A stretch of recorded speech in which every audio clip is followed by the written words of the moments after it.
Hello बच्चों, मैं doctor राजकुमारी शर्मा। जैसे कि मैंने अपनी पहली वीडियो में संप्रेक्षण के माध्यम के बारे में जिक्र किया था, विस्तार से उसकी सूचनाओं से आपको अवगत कराया था।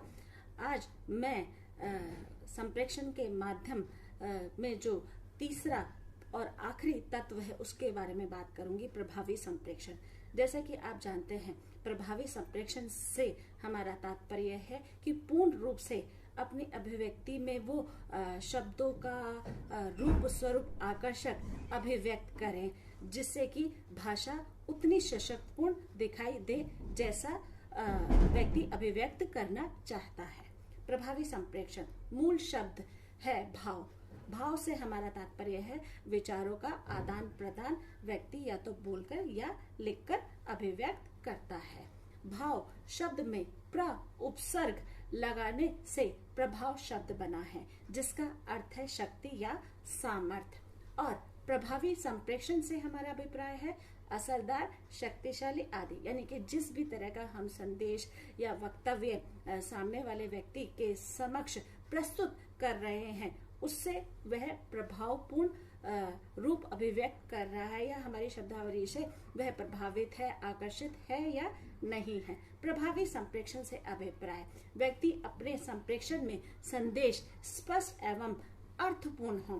प्रभावी संप्रेक्षण में वक्ता अपनी बात, अपनी विचार को अभिव्यक्ति का रूप प्रस्तुत कर श्रोता के समक्ष उसी अर्थ में पहुंचाने की प्रक्रिया करता है जिस अर्थ में वह स्वयं समझ रहा हो। कहने का तात्पर्य है कि वक्ता उसी अर्थ में अपनी अभिव्यक्ति को व्यक्त कर रहा है।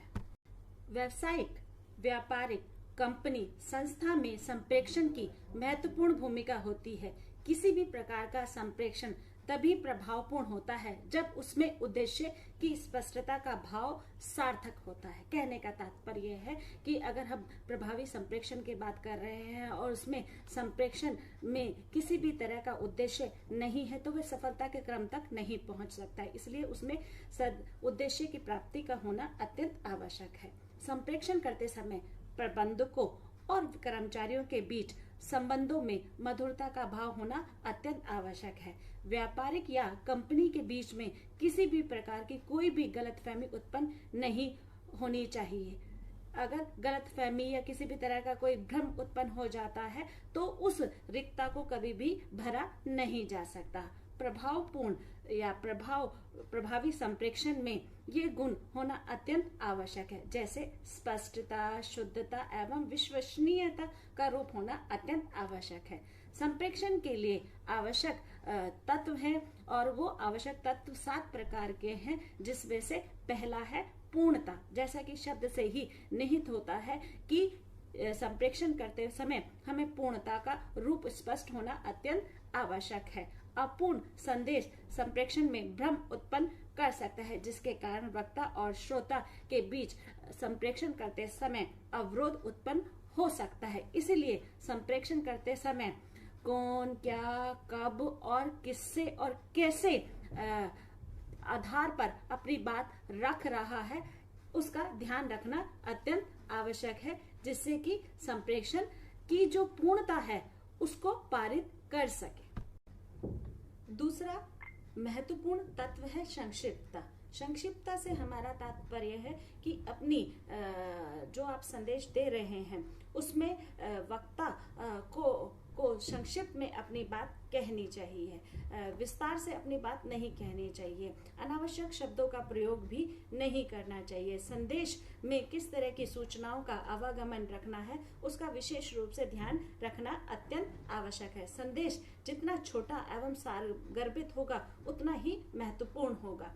तो हमें प्रभावी संप्रेक्षण में संक्षिप्तता का आधार स्पष्ट करना चाहिए। तीसरा है विचारणीयता। विचारणीयता से हमारा तात्पर्य है कि विचार करके संदेश को पारित कर सके। कहने का तात्पर्य है कि हम जिस व्यक्ति के संदर्भ में अपना संदेश देना चाह रहे हैं वह उसके अनुरूप होना चाहिए, उसके आधार पर होना चाहिए कि वह श्रोता को ध्यान में रखकर उस संदेश को लिखना चाहिए। क्योंकि हम देखते हैं कि संप्रेषण व्यक्त करते समय हमें संपूर्ण रूप को ध्यान में रखना अत्यंत आवश्यक है। प्रभावी संप्रेषण में सकारात्मक भाषा का प्रयोग करना अत्यंत आवश्यक है, क्योंकि हम वहां पर केवल एक व्यक्ति के बारे में बात नहीं कर रहे, हम वहां पर सभी व्यक्तियों के हितों से संबंधित रखते हुए अपनी भाषा का रूप स्वरूप स्पष्ट कर रहे हैं। चौथा इसमें है विशिष्टता। जैसे कि नाम से ही संबोधित होता है कि हमें किस तरह की विशिष्टता का आधार उसमें रखना चाहिए। संप्रेषण करते समय हमें निश्चित एवं महत्वपूर्ण बिंदुओं को ध्यान में रखकर उसकी अभिव्यक्ति करनी चाहिए। संप्रेषण में असूचनाओं के रूप से बचना चाहिए, सूचनाओं का पूर्ण रूप से आधार व्यक्त करना चाहिए। पांचवा है स्पष्टता। जैसे कि नाम से ही संबोधित होता है कि हमें अपने प्रभावी संप्रेषण में या संप्रेषण में हमें स्पष्टता का भाव रखना अत्यंत आवश्यक है, क्योंकि जो वक्ता बोल रहा है वह श्रोता तक उसी रूप में स्पष्ट हो भी पा रहा है या नहीं हो पा रहा है, कि वह जिस रूप में संदेश को लिख रहा है क्या वह श्रोता तक उसी रूप में पहुंचाने का प्रयास कर भी रहा है या नहीं कर रहा है। संक्षिप्त एवं सरल शब्दों को वहां पर लेना चाहिए, दोहरे शब्दों से बचना चाहिए, कठिन एवं छोटे वाक्यों को वहां कठिन एवं जटिल वाक्यों से बचना चाहिए, छोटे एवं शब्दों का रूप स्वरूप वहां पर अभिव्यक्त करना चाहिए।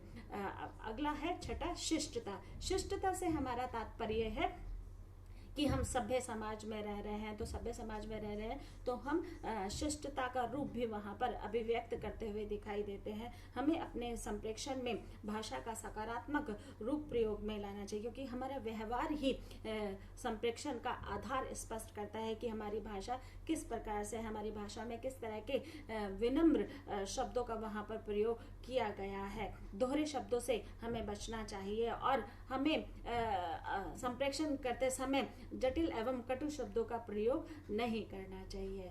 सातवां है इसमें शुद्धता। शुद्धता से हमारा तात्पर्य है कि हमें संप्रेषण करते हुए अपनी भाषा में शुद्ध शब्दों का, यानी कि जो सही है, सरल है, सहज शब्दों का प्रयोग करना चाहिए। उनके उच्चारण में, उनकी वर्तनी में किसी भी तरह का अशुद्धता का भाव उत्पन्न नहीं करना चाहिए। प्रभावी संप्रेषण में प्रभाव तभी बनता है जब हम सही तथ्य, सत्य, आंकड़ों पर निर्धारित अपनी अभिव्यक्ति को व्यक्त करते हुए दिखाई देते हैं। तो कहा जाता है कि प्रभावी संप्रेषण में वक्ता और श्रोता के बीच एक मध्य सेतु भाषा के आधार पर अभिव्यक्त किया जाता है, और तभी उस संप्रेषण को हम सफल बना सकते हैं जब वक्ता अपनी बात अच्छे से श्रोता तक अपने संदेशों के माध्यम से स्पष्ट कर सकता है। यही प्रभावी संप्रेषण का रूप स्वरूप है। इसी के द्वारा हम अपनी सशक्त भाषा को प्रभावशाली बना सकते हैं। धन्यवाद।